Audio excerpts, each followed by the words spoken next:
Assalamualaikum warahmatullahi wabarakatuh. Waalaikumsalam warahmatullahi wabarakatuh. Masya Allah, semangatnya, Masya Allah. Semoga Allah merahmati adik-adik semua, mencintainya, dan membuat jalan terang buat kedua orang tuanya, insya Allah. Innal hamdalillah nahmaduhu wa nasta'inuhu wa nastaghfiruh wa na'udzu billahi min shururi anfusina wa min sayyiati a'malina may yahdihillahu fala mudilla lahu wa may yudlilhu fala hadiyalah. Asyhadu alla ilaha illallah wa asyhadu anna Muhammadan abduhu wa rasuluh. Allahumma sholli ala Muhammad wa ala ali Muhammad. Subhanaka la ilma lana illa ma 'allamtana innaka antal alimul hakim. Rabbi shrah li sadri wa yassir li amri wahlul 'uqdatam min lisani yafqahu qawli. Amma ba'd. Yang kami hormati insyaallah Ibu Kepala Sekolah dan seluruh sivitas akademik, pengajar di TK Aba sampai Kerep. Semoga Allah selalu memudahkan seluruh perjuangan Bapak dan Ibu guru atau ibu semua nggih, kalau di TK nggih. Ibu guru semuanya untuk mendidik anak-anak kita insyaallah. Bapak Ibu wali murid yang insya Allah semoga selalu dalam rahmat Allah, karena perjuangan mendidik anak ini perjuangan yang fisabilillah, bukan pekerjaan yang mudah, tetapi insya Allah buah pahalanya sangat besar. Rasulullah ngendika, idza matal insan, jikalau kita sedo Bapak Ibu sedaya, in qata'a amaluhu, terputus sedaya amal kita, illa min salasin, kecuali dari 3 keadaan.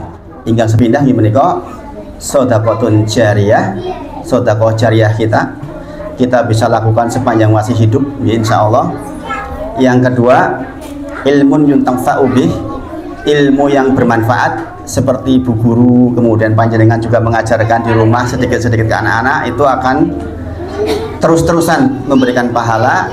Dan yang ketiga adalah waladun solihin yad'u lahu, nggih menika anak-anak yang soleh yang selalu mendoakan kedua orang tuanya. Maka Bapak Ibu sedaya, kita berkumpul sore hari ini bersama anak-anak kita, nggih Masya Allah nggih. Jadi kalau sama anak-anak jangan kaget kalau nanti agak berisik, nggak apa-apa. Saya sudah biasa ceramah bareng anak-anak, biasa. Yang penting orang tuanya konsentrasi. Ini lebih ke orang tuanya hari ini, insya Allah, karena undangan saya memang untuk bapak ibunya, insya Allah. Jadi materinya untuk bapak ibu, untuk anak-anak mungkin lamat-lamat. Tapi ketahuilah bapak ibu, Imam Syafi'i rahimahullah ta'ala, Imam Ahmad rahimahullah ta'ala itu menjadi hebat karena waktu kecil diajak begini. Ibunya ngajak ke ngaji. Kadang-kadang anak cuma jalan-jalan, tapi insya Allah tertanam. Jadi kebiasaan itu menjadi penting. Dan jenengan tahu nih, Imam Syafi'i ini bapaknya sedo waktu masih kecil. Imam Ahmad bapaknya sedo waktu masih kecil, tinggal ibunya. Masih kecil, masih 6 tahun. Tapi diajak ke majelis seperti ini. Kadang-kadang ya namanya anak kecil, main sendiri, ngobrol sendiri nggak apa-apa. Yang penting jenengan konsentrasi ke saya. Mudah-mudahan bermanfaat. Insya Allah bermanfaat. Saya pribadi Bapak Ibu sedaya, kalau riwayat pendidikan saya dulu terakhir di Teknik Kimia UGM. Jadi dari sisi pendidikan saya lebih cenderung ke dunia teknik sebenarnya. Tetapi saya banyak belajar psikologi sejak semester 4. Karena apa? Karena saya merasa berkebutuhan dan akhirnya jatuhnya ke persoalan agami. Makanya kalau jangan lihat lulusan Teknik Kimia UGM itu banyak yang jadi ustadz. Kalau jenengan periksa itu sejarahnya, anak Teknik UGM banyak, khususnya angkatan saya banyak yang sekarang berkecimpung di dunia dakwah. Sebagian sudah punya pondok-pondok yang cukup besar, seperti Pondok Harun As-Syafi'i Putri. Kebetulan anak saya di sana ini yang ini, yaitu Ustadz Ibnu Sutopo, itu adik kelas saya dulu di kampus. Kemudian beberapa Ustadz Abdul Tuasikal mungkin dengan Tepang yang punya di Gunung Kidul. Saya pribadi sekarang lagi merancang, mudah-mudahan segera berdiri pondoknya insya Allah. Dan kita rencananya pondoknya pondok lansia untuk ibu-ibu dan bapak-bapak insya Allah. Karena kegiatan saya setiap hari itu adalah itu, ngajar bapak-bapak, ibu-ibu sesepuan. Jadi Yang anak-anak mungkin saya bukan ahlinya. Beliau-beliau yang lebih ahli, insya Allah. Mudah-mudahan kedatangan sore kita hari ini penuh dengan rahmat Allah, apalagi sekarang di 10 hari terakhir bulan Ramadan, yang kita sama-sama tahu ini hal yang sangat besar. Ini kita tahu manfaatnya sangat besar kita ditemukan di akhir bulan Ramadan ini, insya Allah. Mudah-mudahan perjuangan kita selalu dimudahkan oleh Allah Subhanahu wa taala. Bapak Ibu sedaya, sebagai pegangan, sebagai pegangan, saya pribadi sampai mengorbankan beberapa hal demi anak. Istri itu dulu di pendidikan bahasa Korea di UGM juga. Saya sendiri dari Teknik Kimia UGM. Kami memutuskan berdua untuk di rumah saja. Kita mengerjakan dari rumah, usaha pun dari rumah. Karena apa? Pertimbangan saya punya anak 5. Saya punya anak 5. Ini yang nomor 3, ini yang nomor 4, yang satunya 6 tahun. Yang 1-2 alhamdulillah min fadlillah sudah hafal 30 juz dua-duanya. Ini proses, yang ini baru 7 juz. Saya memang mentarget untuk anak-anak, pokoknya mau sekolah di UGM, mau di kedokter, mau dimanapun, sebelum itu yang penting hafal dulu 30 juz. Ini perkara nanti ternyata sampai hanya 10 juz, terserah. Tapi sebelum sampai kuliah, kalau bisa sudah hafal 30 juz. Ini yang kita komitmen dengan istri, makanya kita sama-sama di rumah. Karena apa, Bapak Ibu semuanya, sebelum saya merangkan seluruh yang bermacam-macam, zaman sekarang itu tantangannya berbeda dengan zaman kita dulu. Saya saat ini tempat ngobrol sama Bu Guru di rumah ketika ngobongin saya itu tentang betapa memang sekarang itu anak-anak dipaksa tahu yang belum waktunya lewat gadget. Dan ini Allah sudah sebutkan. Ini di dalam Quran surah Al-An'am ayat ke-44. Jadi jauh sebelum penciptaan langit dan bumi, Allah sudah menyebutkan tentang bahwa ini akan terjadi. Kata Allah, falamma nasu ma dzukiru bih. Jadi dengan nanti di rumah dibuka Quran surah Al-An'am ayat ke-44. Ketika manusia secara umum kita sedaya sudah mulai melupakan peringatan-peringatan dari Allah Subhanahu wa taala. Makanya tadi saya waktu buku kepala sekolah menyampaikan terakhirnya la ilaha illallah niku pokok niku. Karena kita mungkin bisa lupa apapun, tapi la ilaha illallah jangan lupa. Karena itu adalah miftahul jannah, kuncinya surga. Orang punya salah apa saja kalau masih punya la ilaha illallah, insya Allah tetap masuk surganya Allah Subhanahu wa taala. Walaupun mungkin sholatnya menurut yang bagus, Qur'annya jadi bagus, tapi kalau punya la ilaha illallah dipahami, insya Allah tetap pada akhirnya surga. Hanya saja kita pengennya kan langsung ke surga gitu, buat mampir ten rokorin. Kalau salah-salah ini kalau mampirin di kumbahan itu loh. Makanya kita berharap betul anak-anak kita terjaga betul la ilaha illallahnya, demikian juga kita. Jadi Bapak Ibu sedaya, memang ini sebuah perjuangan yang tidak mudah. Bagaimana kita memperoleh anak ingkang soleh yang punya kualitas la ilaha illallah yang baik, ini tidak mudah. Sebagai pegangan Bapak Ibu sedaya, bahwa memang tantangan kita dengan anak kita berbeda. Ini jadi harus betul dulu dalam hal ini. Fala mana sumatukiru bih, ketika seluruh manusia atau kebanyakan manusia sudah lupa dengan peringatan. Misalnya ngaten nggih, lupa peringatan itu. Salat niku pun yo salat yo sak sempate lah. Atau mungkin belajar Quran ya sesempatnya lah. Ini mulai peringatan-peringatan dilupakan. Kata Allah, jikalau demikian keadaannya, fatahna alaihim abwaaba kulli syai'. Justru ketika orang-orang pada lupa seperti itu, Allah akan bukakan seluruh pintu-pintu kemudahan. Dan ini sudah terbukti Bapak Ibu sedaya. Para ulama menyebut maksud dibuka pintu kemudahan adalah internet. Ini tafsir kontemporer dari para ulama. Kalau jangan baca tafsir Quran surah Al-An'am 44 itu, maksud dari abwaaba kulli syai' itu adalah internet. Kenapa Bapak Ibu sedaya? Karena dengan internet semuanya jadi mudah. Sekarang kita lewat gadget kita pesan makanan dalu-dalu sakit buatan? Sakit. Jam 1 malam jangan pesan betul sama masak. Datang. Gini apa nggih? Sekarang anak kita di Hong Kong, kita ngomong-ngomong dengan gerak badan kelihatan sakit buatan? Sakit. Bayangkan sejauh itu loh kita bisa ngobrol, bisa melihat, sehingga jarak menjadi sangat dekat. Demikian juga ilmu. Sekarang seluruh ilmu itu dibuka di internet, nggak ada yang nggak. Sekarang ada anak, mohon maaf, yang mungkin hanya lulus SD, ilmu beternaknya ngungkuli sarjana S1 peternakan UGM. Tetangga saya sekarang punya tempat wisata yang awalnya itu dari ternak sapi. Sekarang masya Allah besar di Cilacap. Saya aslinya Cilacap nih. Saya agak ngapak-ngapak jangan kaget nih. Jadi di sana ada orang nggak sekolah tinggi, tapi masya Allah dia belajar lewat autodidak di YouTube. Sekarang punya wisata yang besar, omsetnya besar sekali. Artinya apa? Kemudahan sudah dibuka oleh Allah Subhanahu wa taala. Fatahna alaihim abwaaba kulli syai'. Bapak Ibu sekalian. Sekarang kenapa sayang? Ya sama ibunya. Ya anak-anak begitu Bapak Ibu. Saling senggol-senggolan. Ya, biasa nih kok. Jangan lagi kok yang beda orang tua. Saya satu orang tua berlima, ya begitu. Biasa gitu. Jadi sekarang memang sudah dibuka oleh Allah Subhanahu wa taala semuanya. Nah, Bapak Ibu semuanya, ketika seluruh itu dibuka, kata Allah, hati-hati nanti panjenengan akan disibukkan dengan itu. Akan disibukkan dengan kemudahan itu. Coba saya tanyakan jenengan buka HP dengan buka Quran banyak mana? HP.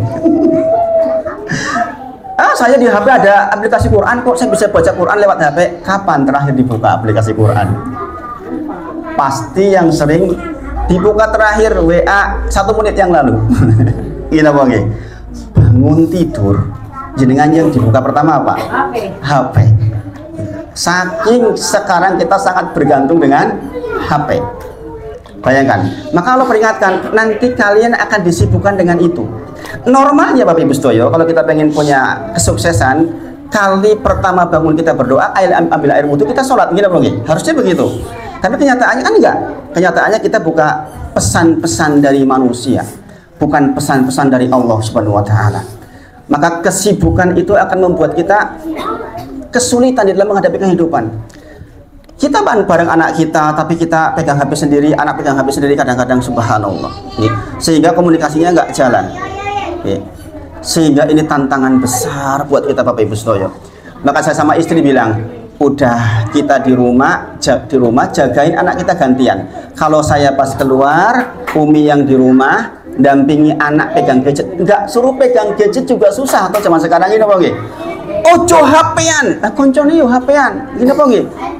Nggih. Jadi kita kadang-kadang nggak berbuat adil.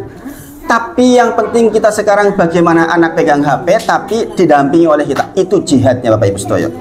Makanya sering saya sarankan, saya kebetulan keliling di lebih dari 30 masjid di Jogja itu. Kajian rutin, di luar bulan puasa pun saya rutin. Nggih.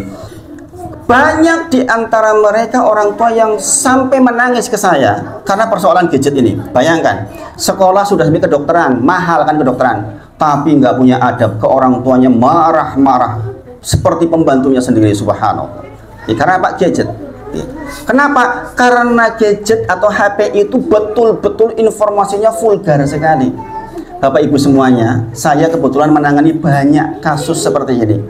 Jangan jenengan pikir anak SMP kok belum lihat film jelek. Jangan berpikir seperti itu. Hampir seluruh anak SMP sekarang sudah pernah mengkonsumsi film jelek. Zaman kita dulu ngelihat orang pakai singlet sudah ngeper, gini bang, bapak-bapak. Saya masih ingat dapat surat bau wangi SMA dulu, udah, gini bang. Zaman kita sekarang subhanallah, anak-anak kita dipaksa lewat gadget. Mungkin anak kita nggak pegang, temannya. Bapak Ibu semuanya, ini kisah nyata. Anak saya di pondok. Di pondok itu sudah nggak pegang HP sama sekali karena tinggal di dalam. Tapi begitu libur seperti ini 2 minggu, maka mereka pegang HP. Nanti ke pondok ceritanya sudah macam-macam semuanya mengkonsumsi. Jadi nggak ada yang selamat dari pengaruh dari HP Bapak Ibu semuanya. Makanya sering saya katakan Bapak Ibu, kalau jenengan Ini warning nih bagi bapak ibu yang dua-duanya bekerja dari pagi sampai sore, tolong mulai timbang-timbang bagaimana punya pekerjaan yang bisa dibagi suami istri. Ini yang kasus tadinya kedokteran itu, bapaknya kerja dari pagi sampai sore, ibunya dokter.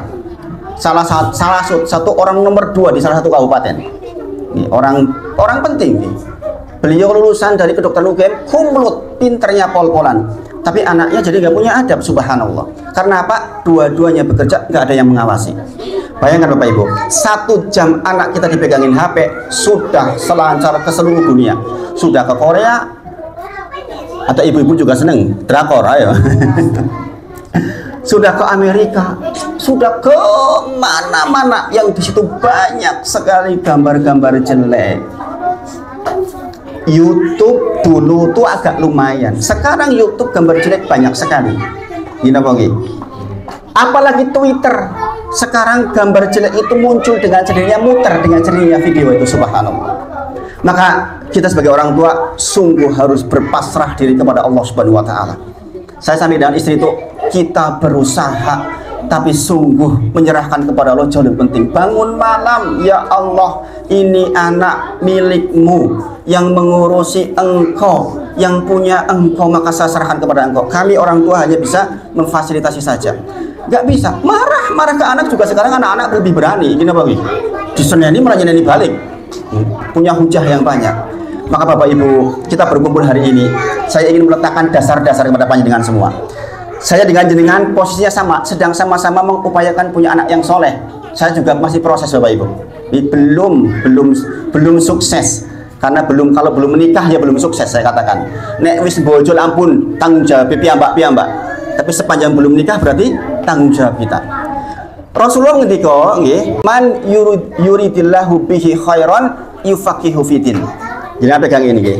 Sing sinten kemawon Gusti Allah berkehendak kesainan tempat panjenengan, maka yang pertama Allah lakukan pada panjenengan adalah memahamkan persoalan agami panjenengan. Ini penting Bapak Ibu. Ingkang ngendika sinten? Nabi Muhammad sallallahu alaihi wasallam, bukan saya. Saya hanya menukil. Man sing sinten kemawon yuridillahu khairan, Allah berkehendak kebaikan untuknya, yufaqihu fiddin, dia akan dipahamkan persoalan agami. Maksudnya pripun? Delalnya jadi kan yuk rajin ngaji, caket kali tiang soleh. Sebab nopo?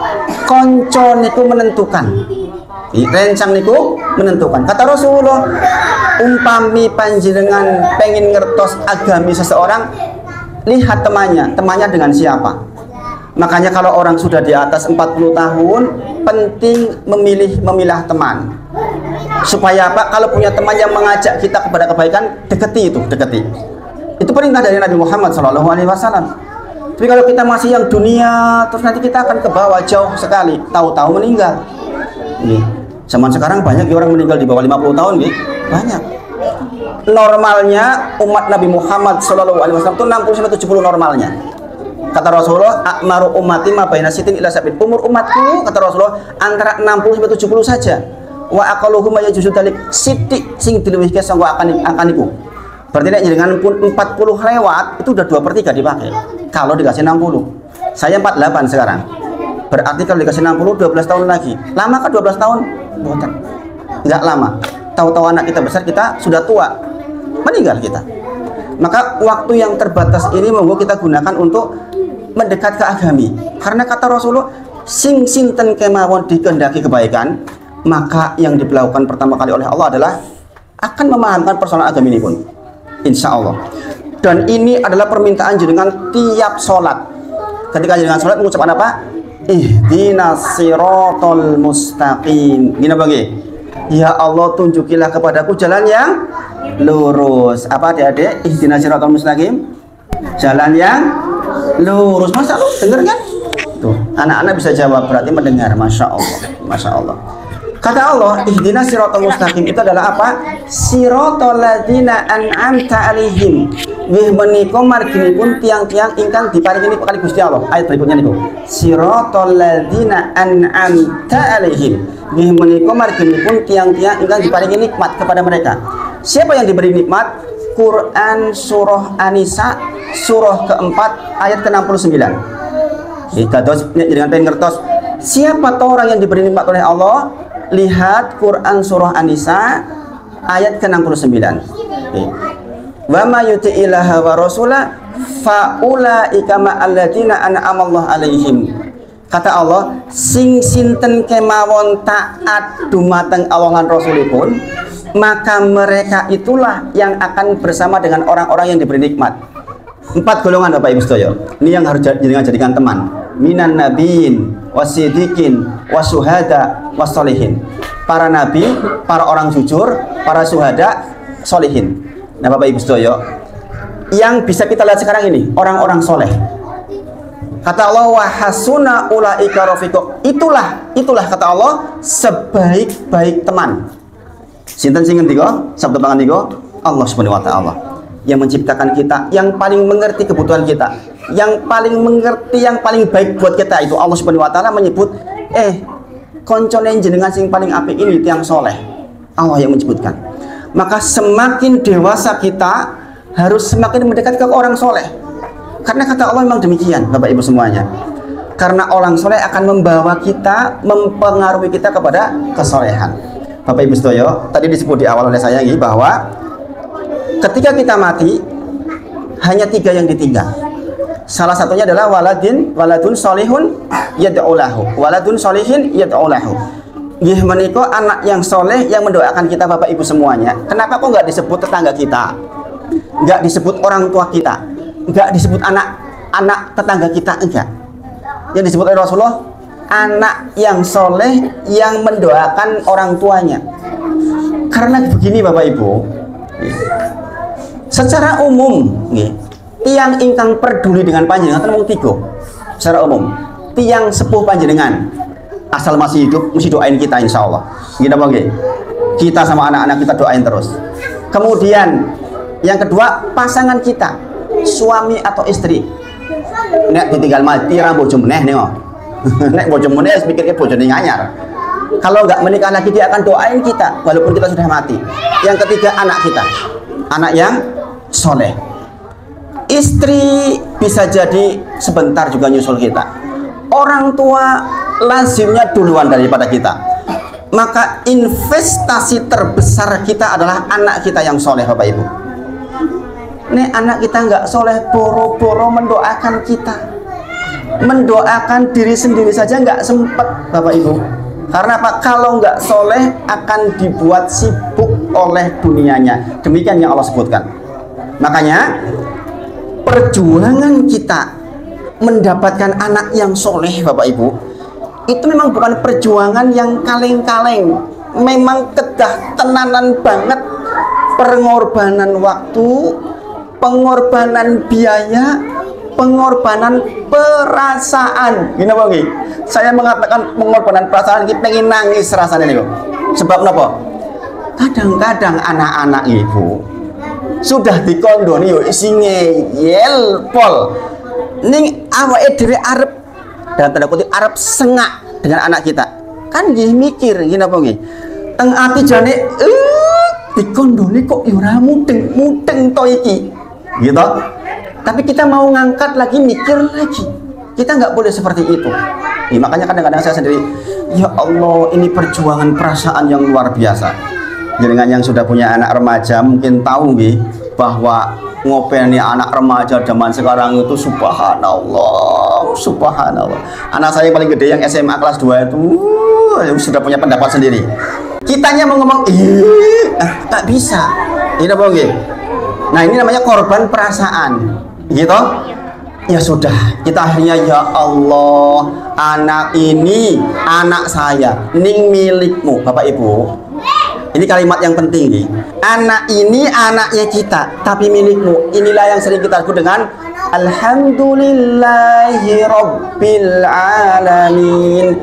Rob, Bapak Ibu, Rob itu artinya Allah yang menciptakan, Allah yang memiliki, Allah yang mengurus, Allah yang kasih rezeki. Itu artinya.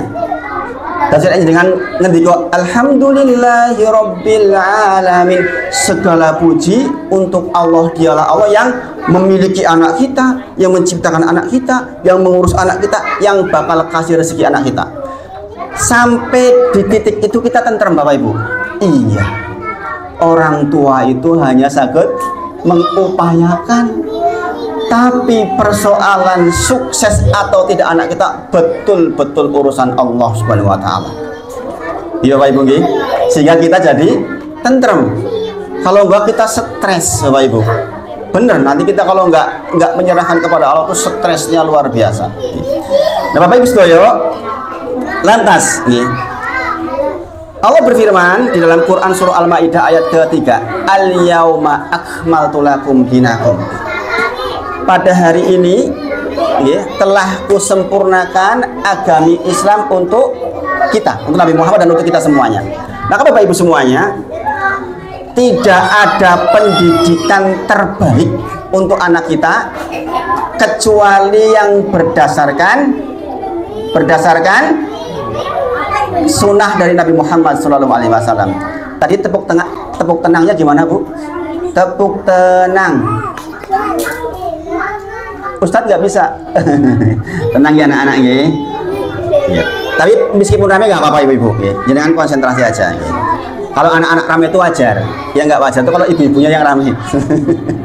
Anak-anak mah nggak apa-apa. Biasa mawon. Jadi sebaik-baik pendidikan untuk anak kita tetap harus ngambil dari Nabi Muhammad SAW. Karena memang contoh terbaiknya ada di sana. Nah, tinggal tugas kita mempelajari. Bapak Ibu sedaya, ini sebenarnya nih lebih ke parenting ini sebenarnya nih, lebih ke parenting. Saya mencoba mixing antara ngaji dan parenting nih. Bapak Ibu semuanya, ada kitab nih yang disarankan jenengan waos. Saya nggak mungkin bahas ini dalam satu kali pertemuan. Saya membahas kitab ini tuh lebih dari 20 kali pertemuan. Judulnya adalah Manhaj At-Tarbiyah An-Nabawiyah Litifl. Itu tuh bekal untuk para orang tua yang ingin anaknya sukses pendidikannya. Sukses itu bukan hanya masalah dia jadi orang kaya, jadi pejabat, bukan gitu. Dia jadi sukses dunianya, tapi juga akhlaknya jadi. Itu ada kitab namanya Manhaj At-Tarbiyah An-Nabawiyah Litifl. Itu judulnya. Nanti jangan bisa cari di internet. Kalaupun beli nggak mahal, itu beli nggak mahal, cuma sekitar 100 ribuan. Ya. Itu sangat bagus bukunya untuk pedoman buat kita agar kita punya panduan ke anak-anak. Ini anaknya Dewi Koyong ini kudu kepiye to secara agama ini kok ada panduannya di situ. Nah Bapak Ibu semuanya, satu yang menjadi poin di dalam kitab itu, yang pertama adalah al-qudwah. Al-qudwah itu apa? Al-qudwah al-hasanah, yaitu contoh yang baik Bapak Ibu. Ini penting, ini makanya saya bilang ini lebih ke yang sepuh pun. Jadi Bapak Ibu, teori yang banyak banget yang jenengan miliki dari manapun, mau parenting dimanapun, yang paling pokok adalah bapak ibunya jadi contoh. Suatu ketika, saya masih ingat betul, almarhum bapak saya, rahimahullah ta'ala, kepala sekolah dulu beliau, naik motor bareng saya. Kebetulan saya di depan, waktu itu saya nyupir. Jadi bapak itu sering latih saya begitu. Kemudian tiba-tiba berhenti, mandek. Kemudian saya nggak tahu sebenarnya apa yang mau dilakukan bapak. Ternyata bapak itu melihat ada apa namanya itu kayu yang berduri-duri itu. Kemudian bapak ambil, diinggir-inggirkan itu loh. Itu Bapak Ibu, sampai hari ini saya masih ingat. Oh ternyata berbuat baik itu kapan saja, nggak dilihat orang, nggak disuruh orang, tetap berbuat baik. Daripada mungkin bapak mengatakan, ne ono serimpet dan tenggalan, tolong dipindah ke, ya itu baik, tapi mencontohkan langsung itu jauh lebih baik. Jangan mesti pernah melihat di YouTube ada banyak kendaraan lewat, tahu-tahu ada kendaraan memang berhenti, orangnya turun, mindahin apa? Mindahin kucing, gitu, pinggir kayak. Akhirnya semua kendaraan berhenti. Bayangkan, itu contoh nyata bahwa al-qudwah al-hasanah itu pengaruhnya ageng banget. Sukne aku gede, kira-kira begitu anak-anak kita. Yo koyo bapakku iki loh, gampang ketulung. Itu masya Allah Bapak Ibu. Jadi yang pertama, yang paling pokok di menu adalah al-qudwah al-hasanah, yaitu menjadi contoh yang baik. Maka Bapak Ibu, kalau anak kita mudah marah, kita koreksi ke dalam. Jangan-jangan kita memang begitu. Itu dulu yang perlu jangan lakukan. Saya sama suami suaranya ketoke dhuwur apa ora. Kalau kita biasa ini masalah ini. Bahaya ini. Langsung ditiru oleh anak kita. Dan ini terbukti berulang-ulang. Saya punya saudara, kebetulan memang dia kalimatnya seperti itu, suaranya tinggi. Anaknya ya begitu. Akhirnya ke teman-temannya juga suaranya tinggi, ngatur. Kenapa? Biasa melihat ibunya ngatur bapaknya. Subhanallah. Kalau misalnya saya dilapori anak saya, Pak, itu loh teman saya di pondok, kalau makan itu kok nggak mau berbagi, kalau makan sendirian di pojok gitu. Batin saya, lah yo, bapak ini koyo ngono koyo beli tepol-polan. Saya belum kenal bapaknya. Jadi apa yang dicontohkan orang tua itu akan ditiru total oleh anak kita, khususnya kalau anak kita masih kecil, masih belum kenal banyak di luar. Maka Bapak Ibu semuanya, perjuangan kita adalah menjadi contoh. Bapak-bapak misalnya ingin putronya rajin ke masjid, kita ke masjid, walaupun anak kita mungkin belum ke masjid. Kadang-kadang saya tinggal anak-anak, nanti kan melihat, oh bapak tidak ke masjid, pulang dari masjid, lama-lama dia nanti akan ikut dengan sendirinya. Abdul itu juga begitu. Alhamdulillah Abdul rajin ke masjid, alhamdulillah, biidznillah. Karena apa? Mungkin kebiasaan orang tuanya pergi ke masjid. Bapak Ibu Stoyo, terutama bapak-bapak ini saya peringatkan bahwa ke masjid itu memang 3 madzhab mengatakan wajib untuk sholat fardu. Adapun di madzhab Syafi'i, sunnah pun sunnah muakkadah, sunnah ning sing ditekan banget, nek ora ono alangan yo nek saged tindak. Makanya bapak-bapak disempatkan, karena itu kebaikan insya Allah.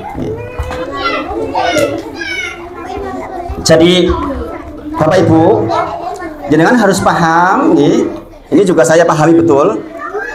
Tantangan anak kita itu dari 3 hal. Ini memang secara nas begitu. Yang pertama, datang dari setan. Makanya mohon maaf Bapak Ibu, bagi jenengan dulu yang ketika nikah dibekali mestinya bahwa mohon maaf kalau mau berhubungan jenengan disuruh berdoa gini apa nggih? Gini apa nggih? Doanya pripun? Allahumma barik lana fima razaqtana wa qina adzabannar. Doanya dengan apa sedaya nggih? Kalau nggak hafal minimal bismillah. Minimal bismillah. Kenapa Bapak Ibu? Sejak panjenengan meletakkan air mani di rahim istri, setan sudah mau ikut andil. Kalau jenengan nggak berdoa, dia ikut meletakkan maninya. Makanya kalau jenengan nggak berdoa kok anaknya pecicilan, ya memang kecampuran maninya setan. Subhanallah. Makanya walaupun jenengan semangat, ya tetap harus Pak berdoa rin begitu. Bapaknya pegang kepala istrinya, ini yang diajari di pondok begitu. Di malam pertama itu dipegang kepalanya dulu, berdoa. Betul langsung gerabiak lah. Ini pun anak pecicilan ya salah dewe. Jadi memang setan itu memusuhi anak kita. Makanya ada syariat apa? Syariat akikoh setelah lahir, supaya nggak mudah tergoda oleh setan. Laki-laki kalau mampu 2 kambing, perempuan 1 kambing. Bagi yang belum carry pripun nggak apa-apa, disusul ke. Oh, dek benak kurang ngerti Ustaz. Sekarang sudah tahu, boleh kan nyusul? Boleh. Boleh. Silahkan.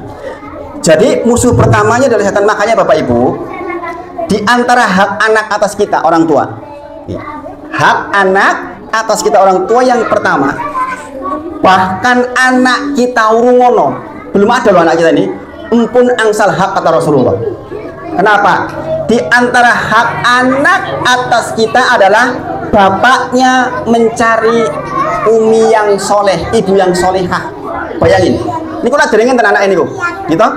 Tapi Rasulullah perintahkan, siapkan ibu yang solehah untuk anakmu, yaitu ibu yang bisa mendidik anak-anaknya. Masya Allah. Jaringan kan loh ibu bocah ini, empun angsal hak, yaitu hak mendapatkan ibu yang solehah.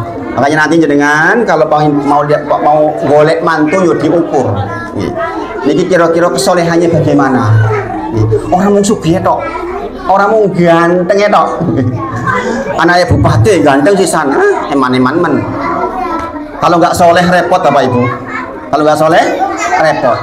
Kalau soleh walaupun mungkin rapat ya sugih, nanti eman ke anak kita, Masya Allah. Jenengan kepikir boten? Duwe anak wedok ayu dibojo diantemi karo sing lenang pripun niku sampe. Lah leh ngelongsone dadi wong tua. Gini apa nggih? Padahal nek pun dikekne teng tiyang laki-laki berarti haknya dia. Gini apa nggih? Tiang sepuh boten angsal werna-werna. Lah kok jebul diantemi la ilaha illallah. Ini di antara doa ibu saya dulu sebelum seto. Saya kalau mendengar beliau sholat malam, ya Allah, paringono dumateng kula mantu ingkang sae, ingkang eman. Masya Allah Bapak Ibu, keluarga saya 9 anaknya, semuanya menantunya emane pol-polan, termasuk istri saya. Saya kadang-kadang gumun gitu, kok ono yo wong emane koyo ngene iki. Salah nih orang tahu di warna-warna istri saya itu, alhamdulillah, Masya Allah, berkah doa dari ibu, nangis ibu itu. Yang kedua Bapak Ibu, musuh anak kita yang kedua itu adalah bi'ah namanya. Bi'ah itu lingkungan.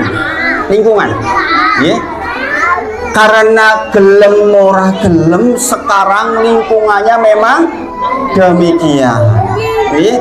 Ada anak yang mohon maaf kotor kalimatnya, ya itu adanya seperti itu. Maka anak kita mungkin juga jadi ikut-ikutan.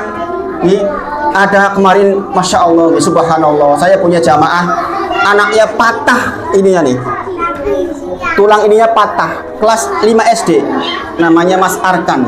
Gara-gara nopo disenggol oleh konsone, jebret, patah di plat mereka ini, subhanallah. Itu lingkungan. Tapi kita juga nggak bisa mengatakan yowis, nek kono anakku nang omah, rasa sekolah tak ngulang dhewe. Nggak bisa juga Bapak Ibu. Gini apa nggih? Maka kita bermohon kepada Allah.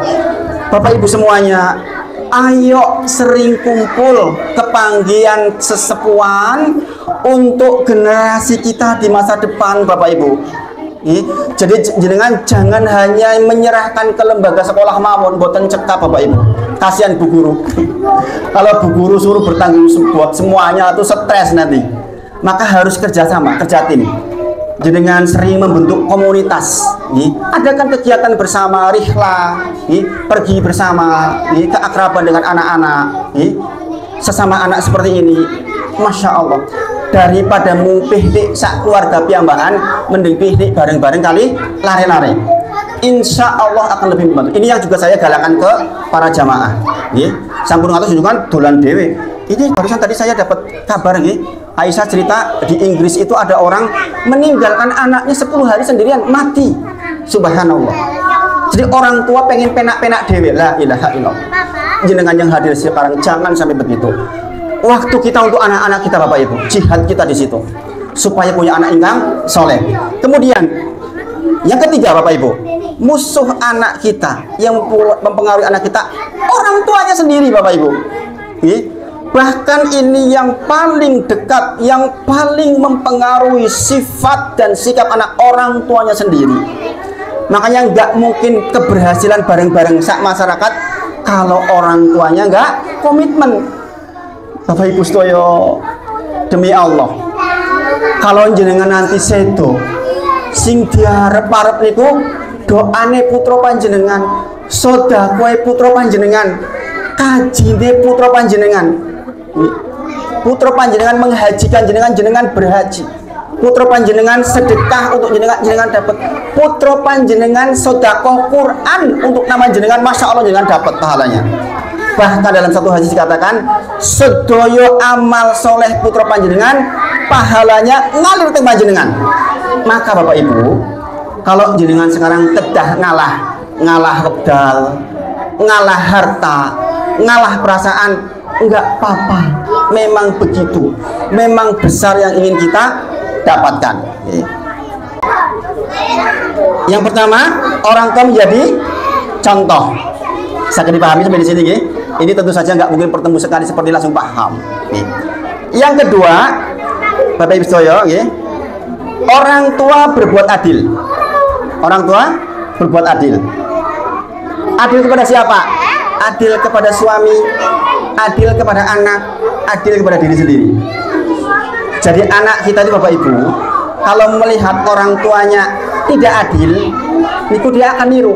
Nanti ketika kita jadi orang tua, anak kita akan berbuat gak adil. Jadi yang kedua, berbuat adil Bapak Ibu. Nih, Allah berfirman, wailul lil mutaffifin. Sungguh celaka orang yang berbuat curang. Nih, maka seluruh hak-hak putra putri kita diberikan, hak pendidikannya diberikan. Sampun ngatos jenengan mengeluh, goro-goro kowe iki ibu arep tuku gelang dadi ora iso, goro-goro biaya kowe ibu tuku HP dadi ora iso. Jangan begitu Bapak Ibu. Nanti ketika kita dewasa, anak-anak kita dewasa akan balas dendam. Kita sudah tua, jebul anak kita mengatakan, dek ben ibu cuman aku cilik yo reman karo aku. Subhanallah. Ya Bapak Ibu semuanya. Dan Bapak Ibu semuanya, mungkin sebagian jenengan yang hadir hari ini juga masih menjadi anak. Ini wong nggih. Bapak Ibu tersih sugeng mboten? Masih nggih insyaallah nggih.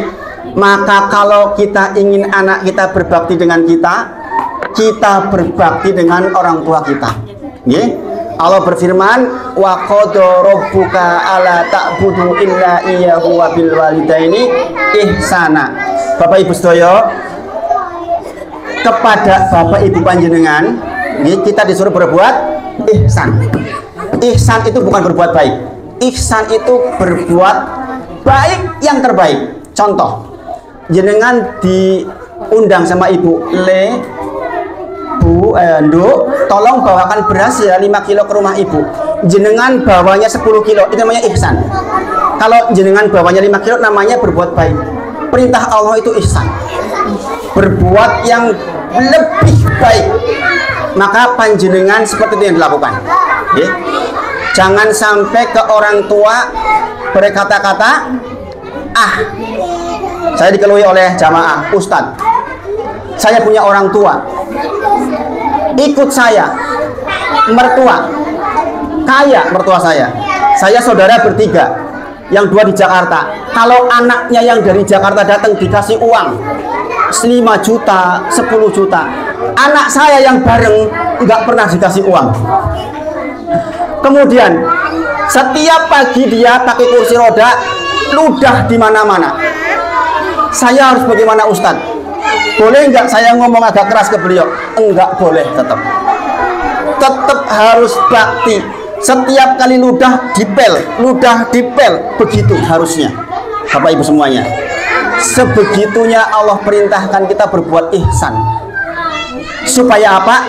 Nanti anak kita membalas kepada kita demikian. Bapak Ibu semuanya, jadi sing sinten nandur mesti mundur. Nah mungkin itu ya sampai sore hari ini. Mungkin nanti kalau ada sisa waktu sedikit boleh tanya. Kalau enggak, monggo persiapan untuk berbuka bersama. Wa akhiru da'wana alhamdulillahirabbil alamin. Assalamualaikum warahmatullahi wabarakatuh. terlaksana.